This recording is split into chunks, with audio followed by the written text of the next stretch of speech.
Dear aspirants, पुरानी जो psychology की सीरीज़ चल रही थी उसमें मैंने आपको डिफरेंट टॉपिक्स से ऑलरेडी रूबरू करा रखा था, जो कि एग्जामिनेशन के दृष्टिकोण से बहुत ही ज़्यादा इंपॉर्टेंट टॉपिक्स रहते हैं। लेकिन जो एक बहुत ज़्यादा जो क्वेश्चन हम सभी लोगों को बहुत ही सताता है कि इस प्रकार के जो शिक्षण विधियाँ होती है उनके जनक होते हैं, तो इनसे रिलेटेड बहुत सारे क्वेश्चंस आते रहते हैं और ये क्वेश्चन आते ही हैं। हर पेपर में आपने देखा ही होगा कि इस विधि के जनक कौन है, इस विधि के प्रतिपादक कौन है।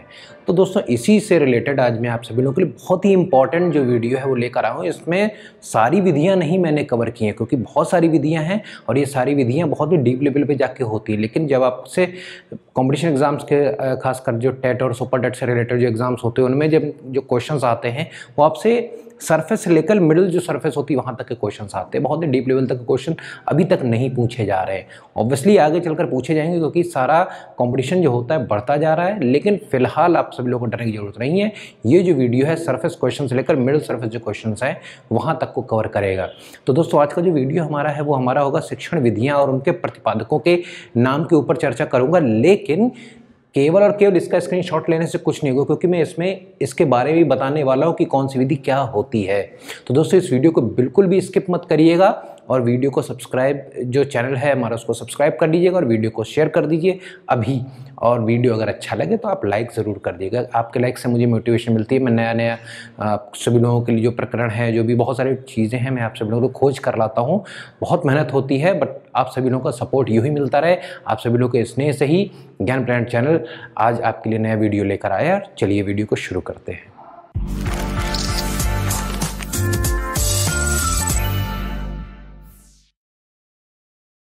फ्रेंड्स, शिक्षण विधियाँ वो विधियाँ जो शिक्षण कार्य करने में, टीचिंग करने में हम लोग कार्य में लाते हैं, काम में लाते हैं। जैसे मैं आज आपको कुछ पढ़ा रहा हूँ, मैं किसी न किसी शिक्षण विधि के द्वारा ही पढ़ाऊँगा।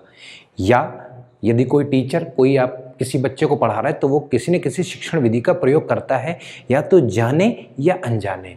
बहुत सारे लोग जो टीचर्स होते हैं वो जाने अनजाने में ही किसी विधि का प्रयोग कर रहे होते हैं।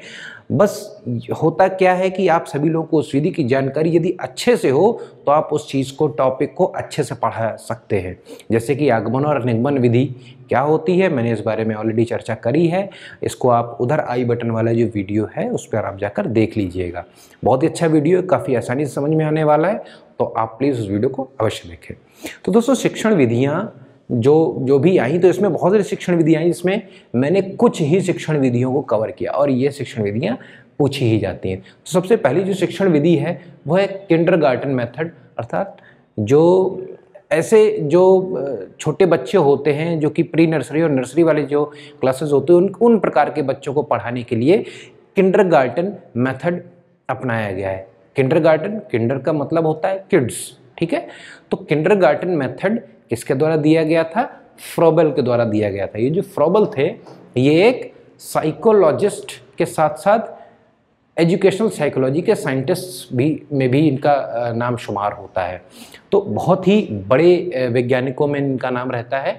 तो किंडरगार्टन मेथड होता क्या है? बच्चों को कुछ ऐसी खेल वाली चीज़ें जो कि उनसे उनके समझ को विकसित करे, जैसे कि आपने स्क्वायर्स दे दिए और कुछ चीज़ें दे दी, कुछ पिरामिड्स लगा दी, कुछ कलरफुल चीज़ें दे दी, उनसे बच्चों के एक बुद्धि का एक डायमेंशन क्रिएट होता है। और जब वो बुद्धि धीमे धीमे बढ़ना शुरू हो जाती है तो बच्चों का जो अंडरस्टैंडिंग लेवल है, हालांकि सब इस लेवल पर अंडरस्टैंड नहीं करते हैं, लेकिन धीमे धीमे एक सीढ़ी मिल जाती है बच्चों को किंडरगार्टन विधि के द्वारा। जो है इन खेल प्रकार की जो रंग बिरंगी चीज़ें होती हैं, इनके थ्रू वहाँ तक पहुँचने का एक जो जरिया होता है, एक सीढ़ी होती है, तो वो यही होती है किंडरगार्टन पद्धति। छोटी माताएं या जो आप सभी लोग हैं अपने बच्चों को ज़रूर करते होंगे कि बच्चों के लिए कुछ रंग बिरंगे खिलौने ला दिए। अब वो बच्चा क्या करता है, उन खिलौनों को देखता है। सबसे उसको ये नहीं पता होता कि क्या होता है, उसको ये भी पता नहीं होता है कि उस खिलौने का करना क्या है, उसको ये भी नहीं पता होता है कि इस खिलौने को खेला कैसे जाए। 1 साल का बच्चा ये नहीं जानता है। 1 साल का बच्चा क्या देख रहा होगा उस खिलौने में? वो देखेगा ये खिलौना क्या है, समझ नहीं रहा होगा, वो केवल देखेगा, उसका कलर देखेगा, कलर पहचानेगा नहीं, लेकिन आँखों की जो तंत्रिकाएं होती हैं, जो रॉड्स एंड कॉन्सल्स होती है, उस चीज़ को परसीव करती हैं, वो ब्रेन को भेजती। तो ब्रेन उस चीज़ को देखते देखते देखते देखते अभ्यस्त हो जाता है और साथ ही साथ वो बुद्धि को बढ़ाने में सहायक होता है। तो एक प्रकार से मैं कहूँ ये एक सीढ़ी होती है बच्चों के ब्रेन को विकसित करने के लिए। अगर आपको इस पर एक सेपरेट वीडियो चाहिए तो आप प्लीज़ कमेंट बॉक्स में इस पर लिखिए, मैं किंडरगार्टन मेथड पर एक नया वीडियो ज़रूर लेकर आऊँगा। तो फ्रेंड्स, फ्रोबेल के द्वारा लिखी गई ये दी गई थी जो प्रतिपादक थे किंडरगार्टन मेथड, बहुत इंपॉर्टेंट है। खेल विधि, बच्चों को खेल खेल में सिखाने वाली जो विधि है उसको बताया था हेनरी कुक ने। तो खेल विधि क्या होती है? खेल विधि आप नॉर्मली क्या करते हैं कि जब बच्चा लगभग अपने जो एलकेजी और यूकेजी क्लास में आता है तो वो खेलों को समझना सीख जाता है। देखिए, हम वो कोई विधि तभी अपनाएंगे ना जब कोई बच्चा उस विधि को समझने लायक हो। अब यदि बहुत छोटा बच्चा शिशु है, बहुत ही बिल्कुल नवजात शिशु है, वो खेल भी नहीं जानता, उसको कुछ नहीं पता, उसको केवल रहना, रोना, खाना और एक्सक्रीशन करना, ये सारी चीज़ें उसको पता है, वो भी अनजाने में वो करता है। तो खेल विधि आप उसको नहीं कराएंगे। खेल विधि कौन जानता है? जब बच्चा लगभग 6 महीने के बाद से वो खेल को जानना शुरू करता है। ठीक है, तो आप नॉर्मली खेल विधि कब तक पढ़ाते हैं? लगभग 1 से 2, 3, 4 साल तक। ठीक है, तो इससे बच्चों को खेल विधि के द्वारा क्या करते हैं, उनको बोरियत नहीं होती पढ़ने में, और जितना ज़्यादा वो खेल खेलते, देखिए उनका खेल खेलने का तो मन वैसे भी होता है, और कुछ ऐसा मेथड हम लोगों को अपनाना चाहिए कि उस खेल के मेथड में हम सभी लोग बच्चों को कुछ ऐसा पॉइंट दे दें, ऐसा उनके ब्रेन को ओपन कर दें कि वो उस चीज़ को ईजिली समझ पाएँ। ठीक है, तो ये मेथड्स कौन कौन से होते हैं ये आप सभी लोग अपने आप प्रकार से अपने बच्चों को खिलाने पिलाने के लिए, बच्चों को पढ़ाने के लिए आप खुद ही इवॉल्व करते हैं ये सारे मेथड्स। तो अगला जो मेथड आता है वो है पर्यटन विधि। देखिए, पर्यटन विधि छोटे बच्चों के लिए नहीं है। पर्यटन विधि का मतलब होता है बहुत ही जगहों पर कुछ किशोरों को, युवाओं को ले जाते हैं। तो ये normally college life, high school से लेकर कॉलेज लाइफ तक इसकी जो महत्ता है वहाँ तक मानी जाती है और होती भी है। आप खुद ही स्वयं समझ कर देखिए, आपको बच्चों को फूलों पत्तियों के नामों के बारे में बताना है, उनके स्पेशीज़ के बारे में बताना है, तो छोटा बच्चा क्या जाने। आप हाई स्कूल के बाद जब बच्चों को पर्यटन कराते हैं या जगहों को पर घुमाते हैं कि इस जगह पे ये होता है, इस जगह पर ऐसी कृषि होती है, ये ऐसी प्लेनेटेरियम है, वहाँ पर नक्षत्रशाला जिसको बोलते हैं, वहाँ पर आप बच्चों को ले गए, नक्षत्र दिखाए। ठीक है, आपने बहुत बड़े टेलीस्कोप से उन चीज़ों को दिखाया। तो ये सब जो चीज़ें क्लास में नहीं हो सकती हैं but these are very important as well.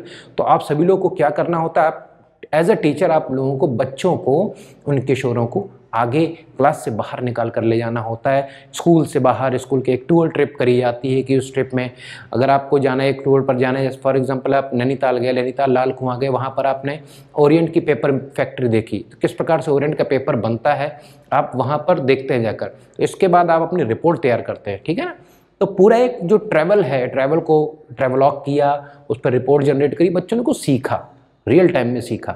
तो ये चीज़ें क्लास में पॉसिबल नहीं होती, इसीलिए जो पर्यटन विधि है उसको मिस्टर पेस्टोलॉजी ने डिफाइन किया था कि बच्चों को, किशोरों को इस प्रकार की विधि से जरूर रूबरू कराना चाहिए, इससे उनका मानसिक विकास प्रायोगिक तौर पर होता है। नेक्स्ट जो आता है project method, Kilpatrick. Project method किसके द्वारा दिया गया था? किलपैट्रिक। क्या होता है प्रोजेक्ट मेथड? आपने किसी एक असाइनमेंट को बच्चों को असाइन कर दिया, अब वो उस पर प्रोजेक्ट बना रहे हैं। Project banana in the sense केवल फाइल तैयार करना नहीं होता है।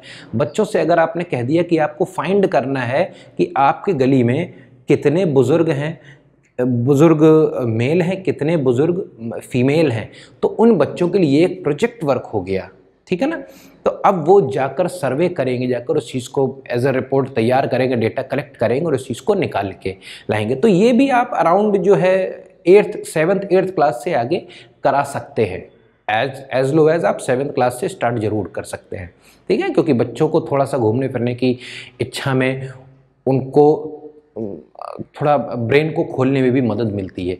तो ये विधि जो होती है प्रोजेक्ट मेथड, इस प्रकार से आप बच्चों को किसी भी प्रकार का प्रोजेक्ट एक असाइन कर देते हैं, उन बच्चों को उस प्रोजेक्ट को करने में आनंद आता है। और जिस चीज़ में दोस्तों आनंद आता है, यकीन मानिए वो चीज़ सबसे ज़्यादा रोचक हो जाती है उन्हीं बच्चों के लिए। पहले वो जो चीज़ थी वो हो सकता है उन लोगों के लिए काफ़ी डल रही हो, बोरिंग रही हो। तो कोशिश करना चाहिए कि पढ़ाते समय कोई चीज़ बोरिंग ना हो। हालांकि ऑब्वियसली ये टॉपिक उन लोगों को जरूर बोरिंग लग रहा होगा जिनको साइकोलॉजी से ज़्यादा प्रेम नहीं है। लेकिन जो लोग पढ़ाई कर रहे हैं, अगर आपको बोरिंग लग भी रहा है तो भी नहीं, बोरिंग लगना होगा ही होगा, क्योंकि ये चीज़ें आपको केवल रटने वाली हैं। केवल वो चीज़ है जो समझने वाली चीज़ है, आप उसको समझिए और समझकर तब आप इस चीज़ को आगे रटेंगे तो है ही, क्योंकि ये ऑब्वियसली ये सारी चीज़ें आपको रटने पर ही आती हैं। ठीक है, तो आप सभी नामों को ऐसे याद करके कैसे रखेंगे, रटने पर ही रखेंगे। हर चीज़ को समझ नहीं सकते हैं, किसी ने किसी चीज़ को रटा अवश्य जाता है। अगली जो मेथड है इसको खोज मेथड या ह्यूरिस्टिक मेथड, कई बार एग्जाम से पूछा गया है। खोज को ना कहकर ह्यूरिस्टिक मेथड। अब विद्यार्थी परेशान हो जाते हैं कि सर ह्यूरिस्टिक मेथड क्या होता है। ह्यूरिस्टिक मेथड अथवा अन्वेषण विधि अथवा खोज विधि, किसी क्रियाकलाप को दिया गया, टीचर ने दिया, बताया कि खोजो कि फलानी चीज़ कैसे काम कर रही है, फलानी चीज़ क्या है या ये ऐसे कैसे है। फॉर एग्जाम्पल केमिस्ट्री में आप सभी लोगों ने अपने स्कूल में पढ़ा जरूर होगा कि जब हम प्रैक्टिकल लैब में, केमिस्ट्री लैब में जाते थे तो वहाँ पर दिया जाता था, एक हमको रीजेंट दिया जाता था, अम्ल या क्षार हमको पता लगाना होता था। तो कैसे पता लगाएं कि वो चीज़ जो है वो अम्ल है या क्षार है। तो टीचर ने हम लोगों को वो दे दिया होता था एक पाउडर जैसा, और उसको पता करना होता था कि हमको इसमें अम्ल और क्षार के बारे में निकालना है। तो खोज करके कैसे, हम उस खोज से, हम अपने पूर्व ज्ञान से खोज करेंगे। पूर्व ज्ञान जो क्लास में पढ़ाया जाता था, जो क्लास में पढ़ा दिया गया, सर ने बताया कि जिसमें H+ आयंस होते हैं जो लिटमस पेपर को रेड कर देता है, तो इस प्रकार से वो एसिड होगा, जो लिटमस पेपर को ब्लू कर देगा वो हमारा बेस होगा। तो हम लिटमस पेपर का प्रैक्टिकल करते थे और इससे ये पता चलता था कि हाँ ये पर्टिकुलर चीज़ एसिड है या वो बेस है। तो हमने क्या किया, हमने एक पर्टिकुलर चीज़ को खोजा, निकाला, अन्वेषण किया उसका। ठीक है, तो इसलिए इस चीज़ को हम लोग अन्वेषण विधि, या इसका दूसरा नाम भी है ह्यूरिस्टिक मेथड या खोज विधि, ये आर्मस्ट्रॉन्ग ने दी थी। ठीक है, ये वो नील आर्मस्ट्रॉन्ग नहीं है जो चांद पर गए थे, ये आर्मस्ट्रॉन्ग हैं, ये हैं साइकोलॉजिस्ट। नेक्स्ट है प्रश्नोत्तर विधि, सुकरात, सॉक्रेट्स के बारे में एक चर्चा, एक कहानी ये प्रचलित है कि अगर उनको किसी से सच निकालना होता था, अगर उनको किसी से भी, किसी व्यक्ति से नगर में घूमते थे, घुमंतु थे, ठीक है, एक तरह से दार्शनिक थे, तो ये नगर शहरों में घूमा करते थे। तो यदि किसी व्यक्ति को कोई प्रॉब्लम है, कोई व्यक्ति किसी को परेशान कर रहा है, तो उस व्यक्ति के पास जाते थे और उससे तमाम प्रकार के क्वेश्चंस पूछते थे। और जब संवाद होना शुरू हो जाता था, जब इन्होंने कोई क्वेश्चन पूछा, उसने कोई आंसर दिया, इन्होंने फिर क्रॉस क्वेश्चन किया, तो इस प्रकार से कई क्वेश्चंस, क्रॉस क्वेश्चंस करते करते उसने कुछ उत्तर कभी कभार बदल के दे दिए। यदि वो सही होता तो क्वेश्चंस को आंसर अच्छे से देता, लेकिन यदि वो इंसान झूठा है, गलत है, तो वो क्वेश्चंस को कुछ प्रश्न उत्तरों को कुछ घुमाने फिराने की कोशिश करेगा, तोड़ मरोड़ कर पेश करेगा, और इस तोड़ मरोड़ के दिए हुए उत्तरों को जो आपके सुकरात हैं, ये बड़े आसानी से पकड़ लेते थे। तो सुकरात किस विधि का प्रयोग करते थे? प्रश्नोत्तर विधि। इसी क्रम में जो दूसरा आता है वो है बेसिक शिक्षा पद्धति, जो कि महात्मा गांधी के द्वारा। इसके लिए मैं एक नया वीडियो बनाऊंगा कि बेसिक शिक्षा पद्धति, सबसे पहले हम लोगों को बच्चों के एलिमेंट्री एजुकेशन पर ध्यान देना चाहिए, ताकि आगे चलकर वो उसी एलिमेंट्री दिमाग से बहुत बड़े बड़े कार्य कर सकें और बड़ी चीज़ों को समझ सकें। जो लास्ट हमारा आता है वो प्रश्नावली विधि। फ्रेंड्स बिल्कुल कंफ्यूज मत होइएगा, जो प्रश्नोत्तर विधि है और प्रश्नावली विधि, ये दोनों अलग अलग विधियां होती हैं, लेकिन कुछ हद तक सेम होती हैं। प्रश्नोत्तर विधि में भी प्रश्न और उत्तर पूछे जाते हैं, लेकिन ये डायरेक्ट कॉन्टेक्ट से पूछे जाते हैं कि आप फेस टू फेस, जाने अनजाने में, सच बिना पता किए हुए आप उससे पूछ रहे हैं कि हाँ भाई क्या हाल चाल है, कहाँ पर गए थे, तो उसके अनजाने में आप सभी लोग उससे सच निकलवा सकते हैं। प्रश्नावली विधि में ये जो वुडवर्थ ने दिया था, ये क्या होती है, एक पेपर तैयार होता है, उसमें बहुत सारे प्रश्न लिखे होते हैं, इसको हम लोग क्वेश्चनेयर मेथड बोलते हैं। क्वेश्चंस, पूरा एक सेट बनाया जाता है क्वेश्चंस का, और वो एक कंपनी में या एक क्लास में कहीं पर भी सभी को डिस्ट्रीब्यूट कर दिया जाता है। अब उस क्लास के या उस कंपनी के जो एम्प्लॉयज़ होते हैं या स्टूडेंट्स होते हैं, उनको उन क्वेश्चन का आंसर देना होता है, जिस प्रकार के भी क्वेश्चंस होंगे, या तो यस और नो में होगा, या एक डिस्क्रिप्टिव क्वेश्चंस होंगे या फिर आपका जो फिल इन द ब्लैंक्स होंगे या मैचिंग वर्ड्स होंगे, कुछ भी बच्चों की पर्सनालिटी से रिलेटेड, बच्चों की कार्यशैली से रिलेटेड, बच्चों की फैमिली बैकग्राउंड से रिलेटेड, या यही हाल कंपनी के एम्प्लॉयज़ पर भी होता है।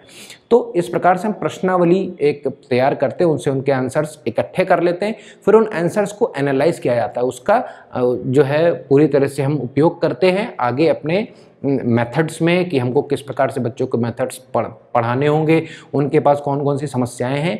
इस प्रकार की जो निजी जो समस्याएं होती हैं स्टूडेंट्स की, हम उनको निजी तौर पर सॉल्व कर सकते हैं।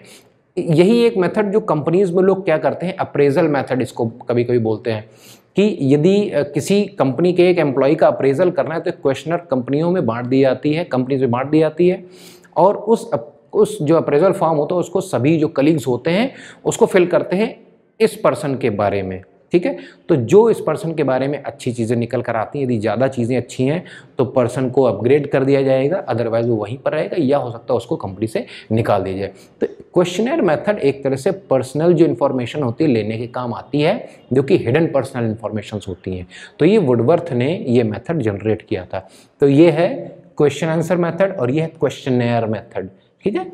तो ये आपकी मेन है, इनमें से बहुत सारी चीज़ें कई बार पूछी गई हैं। अधिकतर जो पूछा जाता है ह्यूरिस्टिक मेथड, प्रोजेक्ट मेथड, खेल विधि, किंडरगार्टन, ठीक है, और प्रश्नोत्तर प्रश्नावली, ये मेन पूछी जाती है। हालांकि महात्मा गांधी वाला पूछा जाता है, वर्धा शिक्षा योजना क्या होती है, बेसिक शिक्षा पद्धति कहाँ कैसे लागू हुई थी, तो इस बारे में आप बताइएगा तो मैं नेक्स्ट वीडियो में लेकर आ जाऊँगा।